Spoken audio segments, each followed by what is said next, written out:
Delhi liquor scam లో ED press note విడుదల చేసింది. లిక్కర్ స్కామ్ లో కవితను అరెస్ట్ చేసినట్లు తెలిపారు.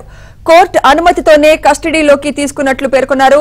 100 కోట్ల ముడుపుల వ్యవహారంలో కవిత ప్రమేయం ఉందని ఈడీ పేర్కొంది. ఆప్ నేతలకు 100 కోట్లు చెల్లించారని పేర్కొంది. 245 చోట్ల సోదాలు చేసి 128.78 కోట్లు సీజ్ చేసినట్లు ఈడీ పేర్కొంది.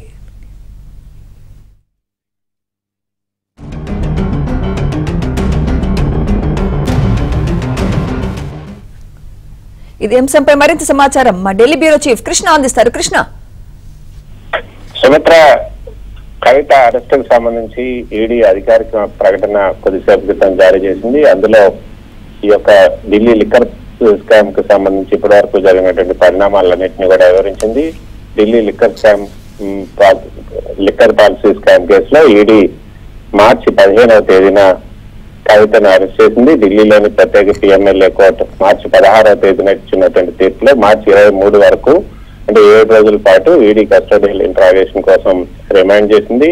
మార్చి 15న హైదరాబాద్ లోని కవిత నివాసంలో కూడా సోదాలు జరిగాయి. సోదాలు జరుగుతున్న సమయంలో ఈడీ అధికారులను కవిత బంధువులు సన్నిహితులు అడ్డుకున్నారు.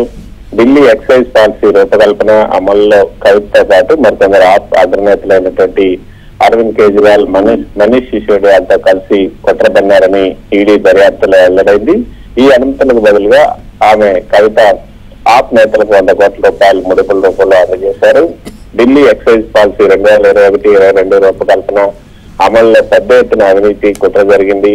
హోల్సేల్ వ్యాపారుల నుంచి కిక్ బ్యాక్ రూపంలో నిరంతర అక్రమ నిధులు ఆప్కు అందజేశారు.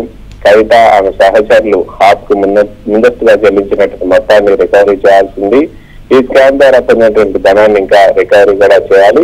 ఇప్పటి వరకు ఢిల్లీ, హైదరాబాద్, చెన్నై, ముంబై తదితర ప్రాంతాలతో సహా దేశవ్యాప్తంగా 245 ప్రాంతాల్లో ఈడీ సోదాలు నిర్వహించింది. ఈ కేసులో ఇప్పటి వరకు ఆప్ కు చెందినటువంటి మనీష్ సిసోడియా, సంజయ్ సింగ్, విజయ్ నాయర్ సహా 15 మందిని అరెస్ట్ చేశారు. ఈ కేసులో ఇప్పటి వరకు ఒక ప్రాసిక్యూషన్ ఫిర్యాదు, అదేవిధంగా 5 అనుబంధ ఫిర్యాదులను ఈడీ దాఖలు చేసింది. ఇంకా క్రైమ్ ద్వారా వచ్చినటువంటి ఆదాయంలో 128.79 కోట్లు ఇప్పటి వరకు కూడా కనుక్కున్నాము. 24/1/2023 అదేవిధంగా 3/7/2023 ఈ 2 తాత్కాలిక అటాచ్మెంట్ ఆర్డర్ల ద్వారా కొన్ని ఆస్తులను కూడా అటాచ్ చేశాం. ఈ 2 అటాచ్మెంట్లని ఢిల్లీలో ఉన్నటువంటి అడ్జుడికేటింగ్ అథారిటీ ధృవీకరించింది.